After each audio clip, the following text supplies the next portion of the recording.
तो आज जो मैं बात करूंगी वो मैं करूंगी किसान आंदोलन का। अभी पिछले 13 फरवरी को भारतीय राष्ट्रीय किसान ने दिल्ली कूच करने का प्लान किया। आप देख रहे हैं उनके साथ कैसा बर्ताव भारत की वर्तमान सरकार कर रही है।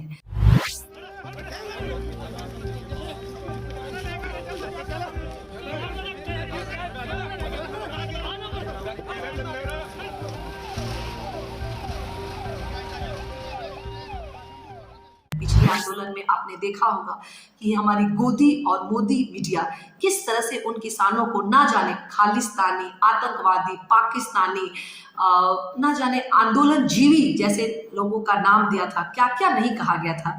हाँ, देखिए किसान कितना पीसफुल है, कुछ भी नहीं हो रहा, फिर भी आप ऊपर क्या बोलते हैं, रॉबर्ट से ऊपर से हंजू गैस फेंके जा रहे हैं, ड्रोन से।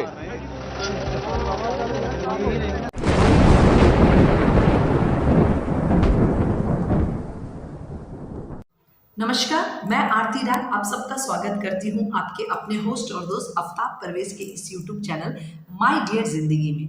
वैसे तो आप सब मेरा ताल्लुक जान गए होंगे कि मैं भारतीय राष्ट्रीय कांग्रेस की महिला कार्यकर्ता हूं और मैं अपनी पार्टी का पक्ष रखती हूं, छोटे मोटे कुछ समसामयिक विषय पर एक छोटा मोटा वीडियो बना के। तो आज जो मैं बात करूंगी वो मैं करूंगी किसान आंदोलन का। अभी पिछले 13 फरवरी को भारतीय राष्ट्रीय किसान ने दिल्ली कूच करने का प्लान किया। आप देख रहे हैं उनके साथ कैसा बर्ताव भारत की वर्तमान सरकार कर रही है। आप सब भारतवर्ष को याद ही होगा कि किसानों ने 1-1.5 साल तक दिल्ली के बॉर्डर पे लंबा आंदोलन किया, जिसमें से 750 किसानों की जान भी चली गई। और तब जाके कहीं सरकार ने अपने कदम पीछे खींचे और उन्होंने कहा कि हम ये जो तीनों कानून है, जिसे 3 कृषि कानून के नाम से जाना जाता है, जो कि बिल्कुल किसानों के हित में था, उसे वापस लेने का फैसला किया और एक कमेटी का गठन किया गया था। ये सबको याद है। उस समय हमारे किसान जो मुख्य था, उसमें जो नेता थे इस समय थोड़े अलग हैं, और उसमें जो थे राकेश टिकैत थे, दर्शनपाल सिंह थे, वो अभी नहीं दिख रहे हैं, लेकिन उनका यूनियन भी है, समर्थन इस आंदोलन को कर रहा है। इस आंदोलन में कुछ अलग किसान आंदोलन है, जिसका नेतृत्व जो है वो सरवन सिंह कर रहे हैं, जो कि किसान मजदूर संघर्ष समिति के चेयरपर्सन हैं। और कुछ है जैसे कि जगजीत सिंह है, वो भी इसका नेतृत्व कर रहे हैं। इस आंदोलन की भी मांगे वही है जो पुराने आंदोलन का था कि भारत 23 जो फसलें हैं उस पे हमें एमएसपी, गारंटी एमएसपी, कानूनी दर्जा मिले। अब आप समझिए कि इस बार के आंदोलन में बुरी तरह से भारत सरकार ने उनको एकदम दिल्ली में प्रवेश ही नहीं करने देंगे। वो हरियाणा पंजाब के बॉर्डर पे, शंभू बॉर्डर पे संघर्ष कर रहे हैं, वो अंदर आने की मांग कर रहे हैं। वो कह रहे हैं कि दिल्ली में कोई हमें स्थान अलॉट किया जाए जहां पे हम अपना शांतिपूर्ण तरीके से आंदोलन करेंगे, लेकिन वो नहीं कर पा रहे हैं। इसी संदर्भ में मेरे पार्टी का क्या मानना है उस आंदोलन को लेके, मैं उसमें अपनी बात रखूंगी। 13 फरवरी को जिन्होंने एक बहुत संघर्ष देखने को मिला किसानों और जवानों, जो हरियाणा और के जो पुलिस है उनके बल, कि अभी इतने सारे उनके पर आंसू गैस के गोले छोड़े जा रहे हैं, पानी की बौछार के जो छोटे छोटे बुलेट्स गन प्रहार किए जा रहे हैं, और इससे उनके आंख भी चले गए। उसमें से एक तो हमारे आदरणीय राहुल गांधी से बात भी किया, उन्होंने आश्वासन दिया कि हम आपके इस आंदोलन के साथ हैं। और मैं ये आप सबको बताना चाहूंगी कि ये आंदोलन जो है वो 13 फरवरी को कूच किया, और उसके 1 या 2 दिन बाद, मुझे आज भी याद है, एक ऐतिहासिक फैसला भारतीय राष्ट्रीय कांग्रेस ने लेते हुए कहा कि अगर देश की जनता आने वाले चुनाव, जनरल चुनाव 2024 का जो होने जा रहा, और उसमें यदि हम सत्ता में आते हैं तो हम उनकी जो मुख्य मांगे हैं, जिसमें क्या है कि 23 फसलों को कानूनी एमएसपी, कानूनी दर्जा, लिखित तौर पे उनको एमएसपी का गारंटी कानून मिले कि इस रेट से नीचे कोई भी व्यापारी किसानों से उसका अनाज नहीं खरीदा जा सकता है। तो हमारी पार्टी ने कहा है कि यदि हम सत्ता में आए तो हम उन 2300 फसलों पर कानूनी गारंटी देंगे।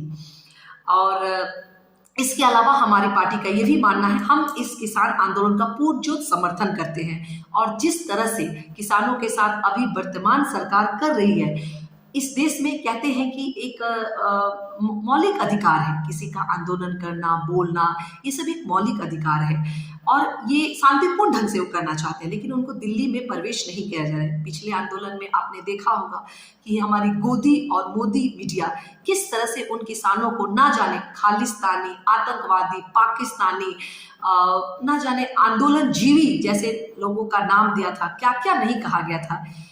अब उसको मैं याद नहीं करना चाहूंगी, लेकिन कितनी बुरी तरह से उस समय भी किया गया था और अभी भी वो जो उस एक साल के संघर्ष में 750 किसानों ने जो अपनी शहादत दी, इस आंदोलन में उनकी मांग है कि उनको शहादत का दर्जा दिया जाए। भारतीय राष्ट्रीय कांग्रेस भी उसका समर्थन करती है और उनको उनके परिवार के एक आदमी को सरकारी नौकरी दी जाए और सरकारी नौकरी के साथ साथ उनको कुछ कॉम्पेंसेशन के तौर पे भी दिया जाए।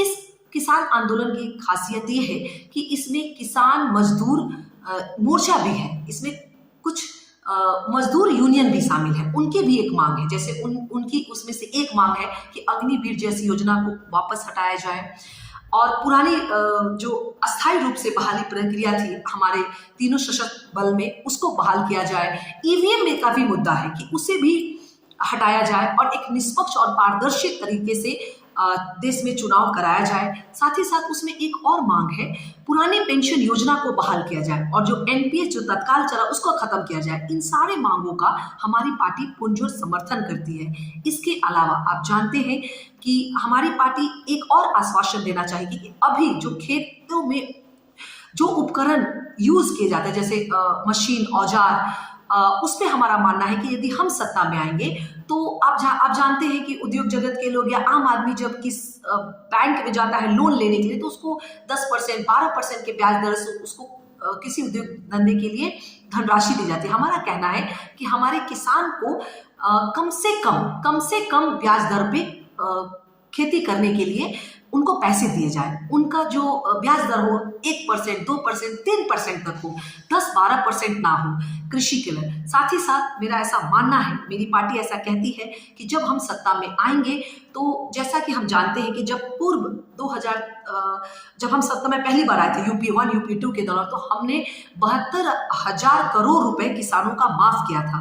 तो हमारी एक और हम ये आश्वासन भारतीय के किसान मजदूर वर्ग को देना चाहते हैं, खासकर किसान वर्गों को, कि अगर हमारी पार्टी सत्ता में आए तो जो बहुत सारे छोटे मोटे जो लोन हैं जो नहीं दे पाएंगे किसान के श्रीवास, तो हम उसका फिर से माफी का करेंगे जो पॉसिबल होगा हमारे लिए।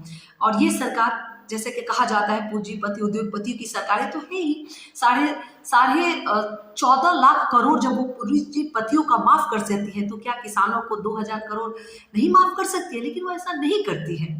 तो हम ऐसा कहते हैं कि जब हम आएंगे तो उचित ब्याज दरों पर किसान को लोन देंगे, हम उनको सब्सिडाइज दरों पर खाद बीज की भी व्यवस्था कराएंगे। अभी आप देखेंगे बीज पे भी दाम बढ़े हैं, खादों पे दाम बढ़े हैं। इसमें जो पिछला जो इंटरिम बजट है उसमें किसी तरह का कोई प्रावधान नहीं किया गया है कि उनको सस्ते दरों पर कुछ किसानों को मिले।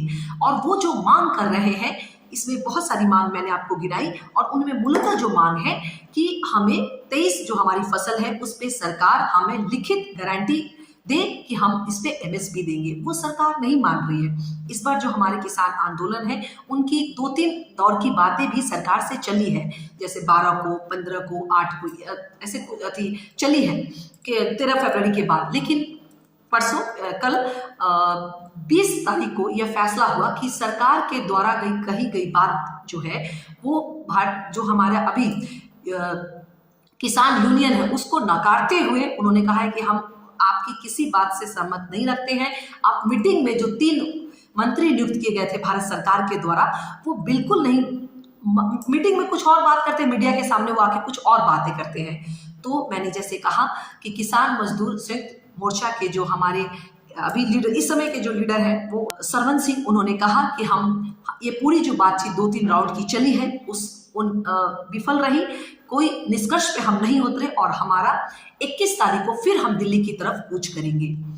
इन किसानों के आंदोलन की सारी मांगों का हमारी पार्टी भारतीय राष्ट्रीय कांग्रेस पुरजोर समर्थन करती है और उनके ऊपर जो अत्याचार किया जा रहा है, कितने सारे, इसमें भी एक किसान की मौत हो गई है, क्योंकि जिस तरह का वो करीब 62-63 साल का था, किसान के लिए वो आयु कोई बहुत ज़्यादा नहीं होती है, लेकिन जो परिस्थिति उसने वहाँ पे देखा जिसके कारण उसकी मृत्यु हो गई।